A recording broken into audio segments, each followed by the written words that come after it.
these guests. It's amazing to see how many people really want to play traveling to Buckingham Palace to be there when her coffin arrived, whether that was waiting up to 24 hours to see the Queen as she was lying in state, or whether it is joining hundreds of thousands along the streets of London today, watching her leave for the last time. We also came on the train to Windsor just now. Lots of people as well getting on the train from different stops wanting to be here to welcome her as she arrives here. It's so interesting when you think about days ago when when the hearse was coming to Buckingham Palace for the first time from Scotland.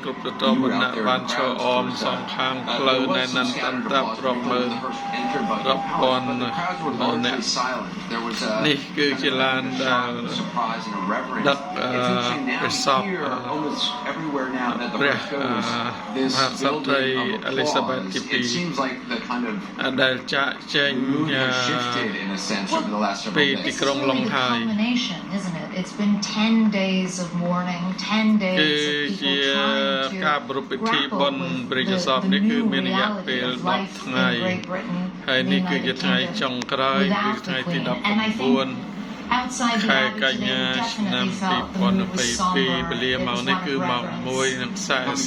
reverence. Phone out as well. These people here are the ones that couldn't get into the central areas, the main processions. They brought flowers. They can't reach that point where you lay the flowers, so they're throwing them. I should point out, in Windsor a short time ago, I was walking around and there were public addresses asking people not to throw flowers when the cast arrives. Also interesting, we saw saluting Queen Elizabeth the armed forces, one last salute. You see the bit of that. Also interesting to see Princess Anne get into this party on her own. Again, accompanying the coffin as she did all the way from Balmoral in Scotland down to England. And always knew there would be a member of the royal family accompanying the coffin, but I think it's interesting that she's taken that role throughout this whole process as the person who was there when the Queen actually died.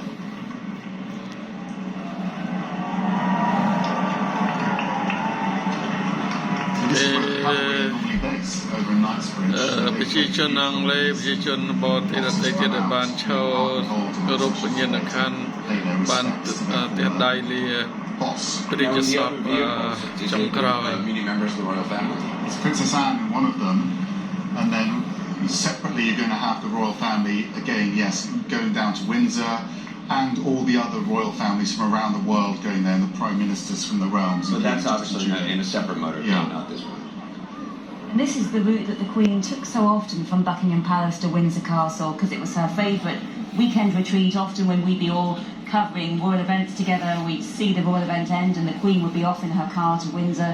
She loved the peace, she loved the fact she could enjoy the space with her horses, and this route that she knew so well, that she was driven on so many times to her beloved Windsor Castle, she now takes, with Princess Anne accompanying her, past these waving crowds who are just so thrilled to be a part of it, to be a part of history. I've been chatting to some of the crowds who've been out there waiting, and they said they were determined, didn't matter what the weather was like, they were going to stay there and they were going to...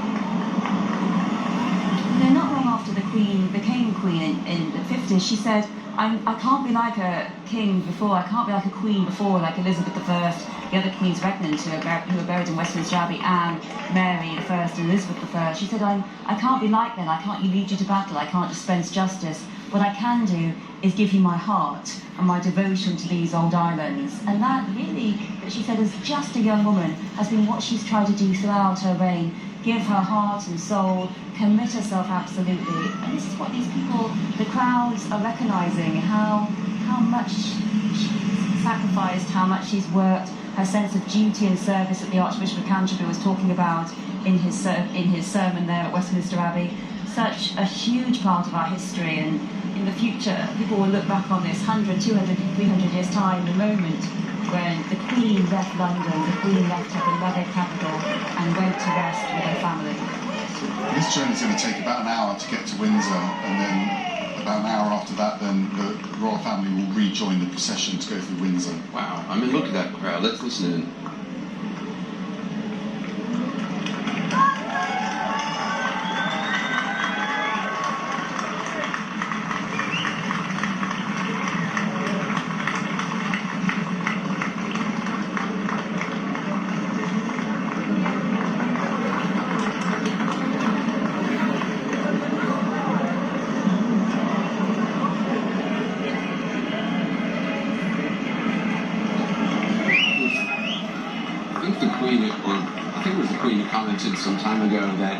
you know, she used to look out in the crowds and see faces of people, and then of course now in recent years you look out and you see cell phone cameras looking back at you, and that's so clearly everybody with their arms up, their cell phone cameras out. One of the early changes of the new king actually was his security have been pushing people's phones down as he meets them, because they said that they want the members of the public to enjoy the moment.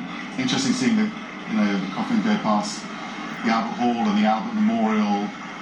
Prince Albert, obviously the husband of Queen Victoria, who is the monarch that the Queen Elizabeth always referred herself to, always looked up to.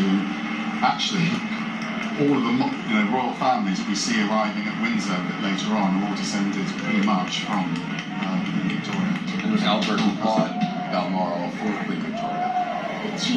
Actually, they thought that it would remind Prince Albert of his beloved Coburg. The countryside would be similar, so that was their reasoning.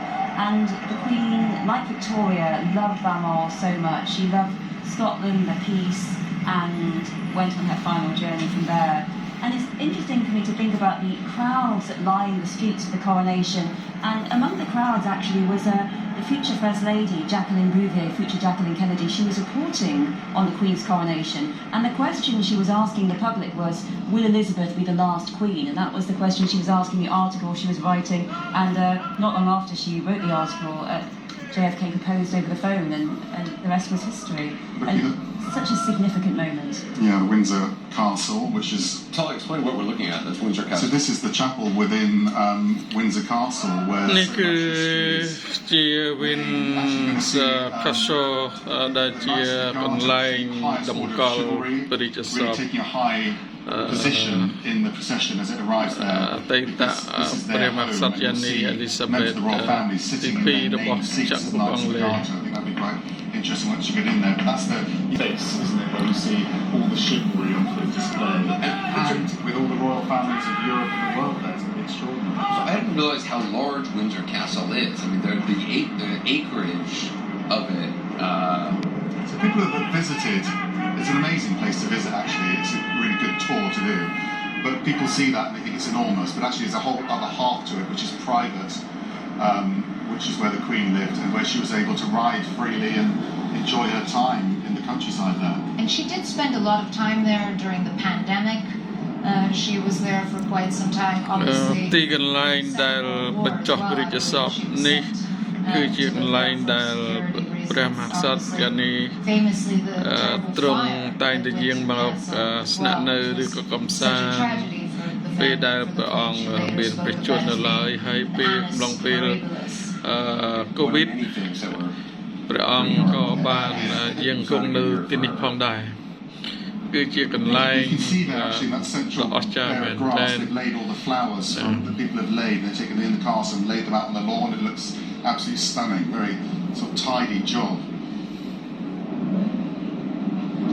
នេះគឺជាកម្រងផ្កាដែលប្រជាជនមន្ត្រីនៃចក្រភពអង់គ្លេសនិងមិត្តភ័ក្តិចក្រភពអង់គ្លេសបានយកមកថាគោរពបូជាការដឹងគុណការលៀននេះ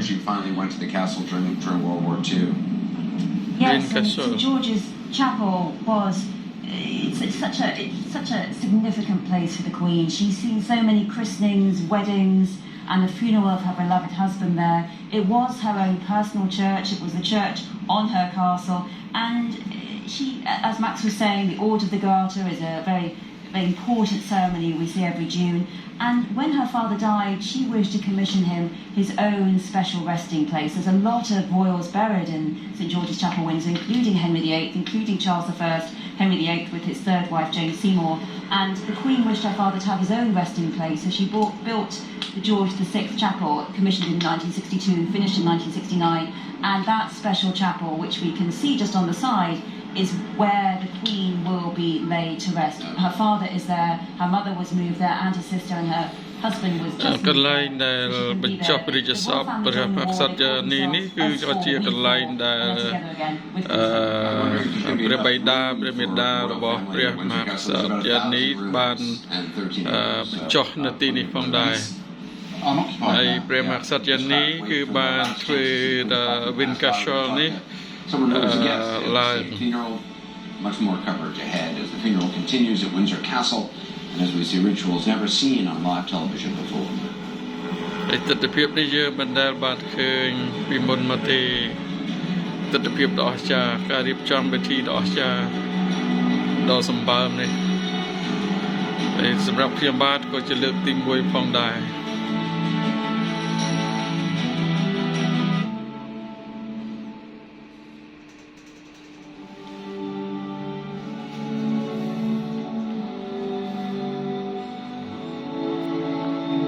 ការចងចាំនៅអនុស្សាវរីយ៍ចុងក្រោយរបស់អតីតមហាក្សត្រយានីអង់គ្លេស Elizabeth ទី 2